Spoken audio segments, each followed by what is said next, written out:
Hi, friends. It's Sheryl from Tutoring with Sheryl, the tech coach for tutors, here in my beautiful office, looking outside at this beautiful fall day in November.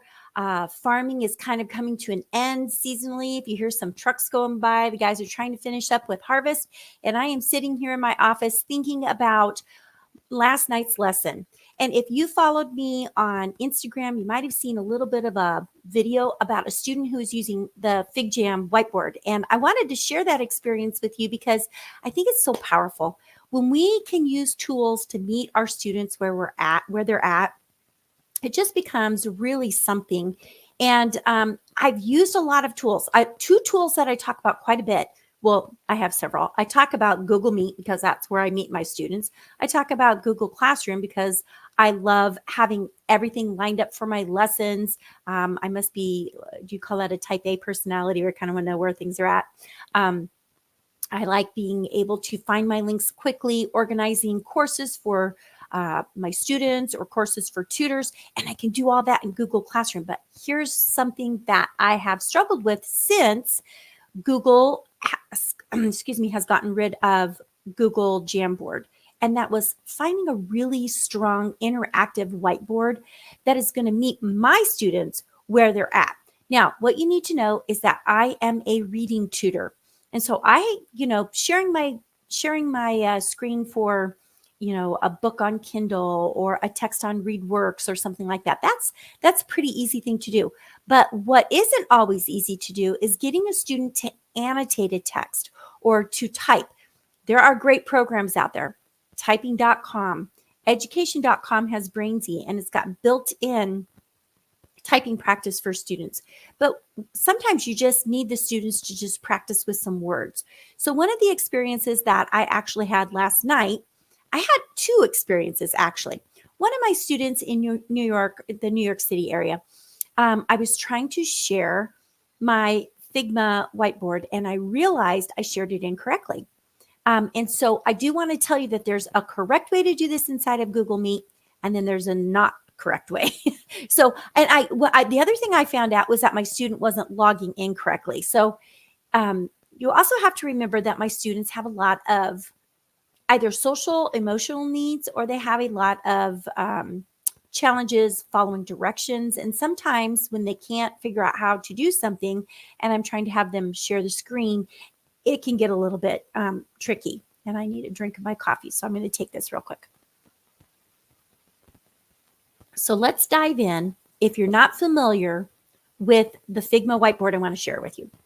So let me just hop in here now. The first thing that I want you to know is that I have a Figma for Education plan. And the way I got that, excuse me, was I went in and I followed all the directions.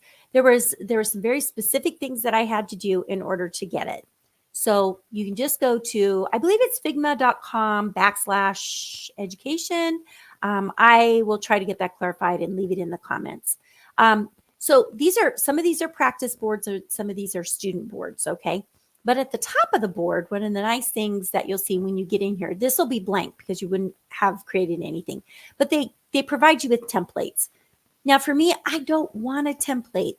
I want something that is just completely blank. So let's go into Charlotte's. Now, I also want you to know that not all my students use this, because for some of my students, we're well past using a whiteboard like this. But this was something that we were working on last night. Now, I want to give credit where credit is due. This student has been using the University of Florida Literacy Institute, has some wonderful curriculum out there. And one of the activities that I always want to do with my students, but find it very challenging, is their roll and read. So if you are a digital instructor like myself, and you're finding it kind of challenging to, you don't have like an overhead camera, or you're trying to hold it up and it's just getting clunky, this is what I was using yesterday. Now you're going to see a few things on the board. Let me try to make this a little bit bigger for you guys.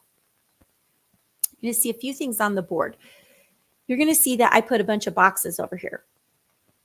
Those just came from the sticky note selection. I want to make sure this looks good over here. Okay, yeah, I think you guys can see that. Actually, I'm going to pop myself off the screen. Okay, now it's about as big as I can get it. So you're going to see that I have some sticky notes off to the side. And I just made those by simply clicking on the sticky note, choosing the color. We'll choose a different color. Let's go with green.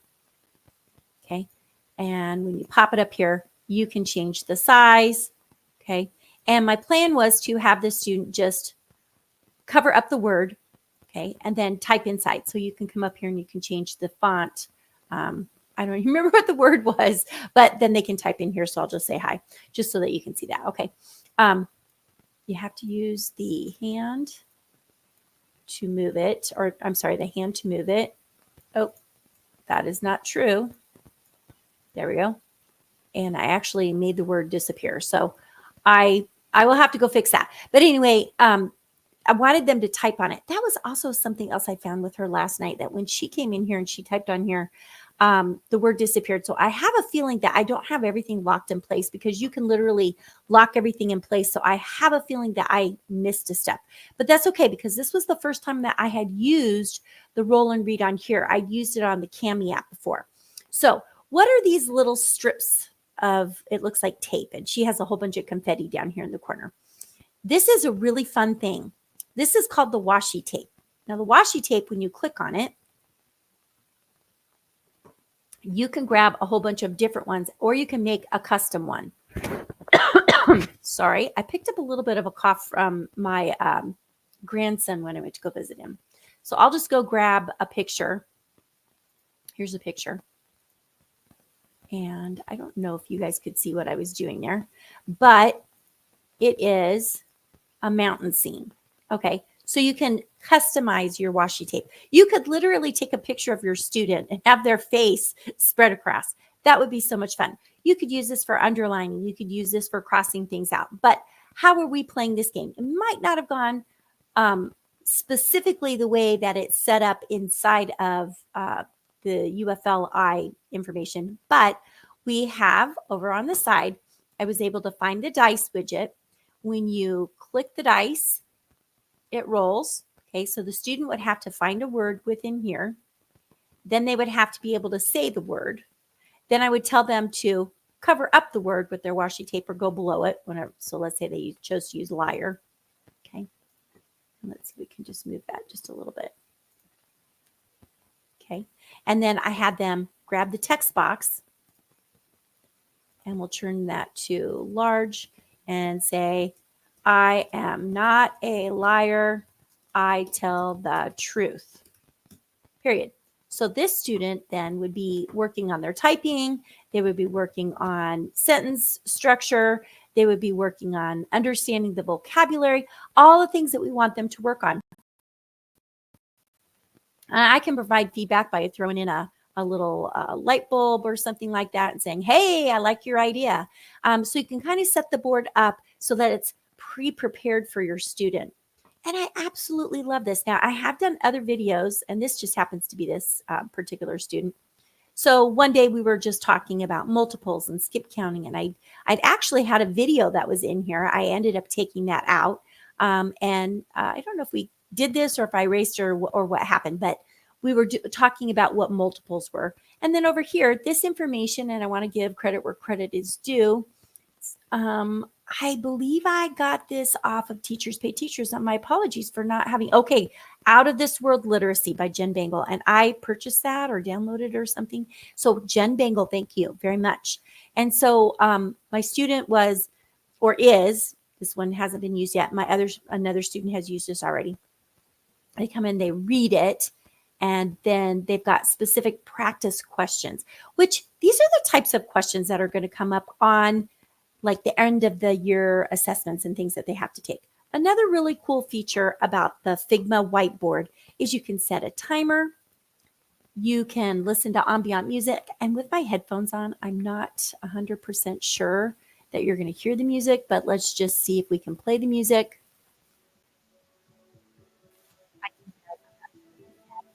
Stop the music. You can, of course, I'm on a live and my daughter calls. I will call her right back. Val, I'll be right with you. Or you can do a vote or something like that. Okay. So this is just really an awesome whiteboard. And I get excited about it because the student can write on here. But the one thing that you need to know, and you can see that I've got this as blue right here. When the student comes in, I have spotlighted myself so that it comes in really, really small. The other thing that you need to know, oh, sorry, Val, I'll be with you in a second. The other thing that you need to know is that when the student is in here and you're sharing it, you have to have an open session and you have to share the link with the student. So those would be some common things that you might want to know in advance. Okay, that is really all I'm going to share with you about the Figma whiteboard. What I try to do inside of the Tech Hub for Tutors is really share my experiences with my tutors that are a part of the program. My tutors either join me for a full year or they join me on a membership. I want to share with you where you can find that information. Let me quickly open up my website. The one thing that I want you to know is that I used to pay for a website, and it's actually still out there. It's midwesttutor.com, but it's going down in January, something like that. And I used to pay quite a bit to have that. I want to change my view here. Let's see here. Let's go to this one.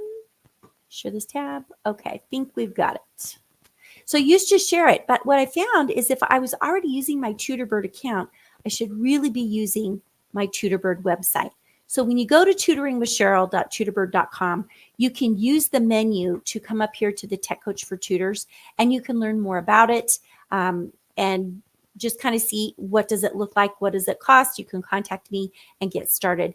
And I really, really, really, I'm on a mission to not just help my struggling readers, but I'm on a mission to support tutors because it is a huge transition to go from being an in-person tutor to being online. And sometimes we're just not equipped enough to do it. And sometimes it is a little bit of a struggle. So if you joined me today, I want to thank you for stopping in. I'm going to end this stream. I will go back and see if anybody had any questions. Go check out the Figma for Education boards. Oh, I know that I did forget something. Thanks for hanging in. You have to launch the activity inside of a Google Meet. That was the one thing I forgot to say. So I actually have a video of that in my Tech Hub for Tutors membership. You guys make it a great day. And as usual, keep the learning going.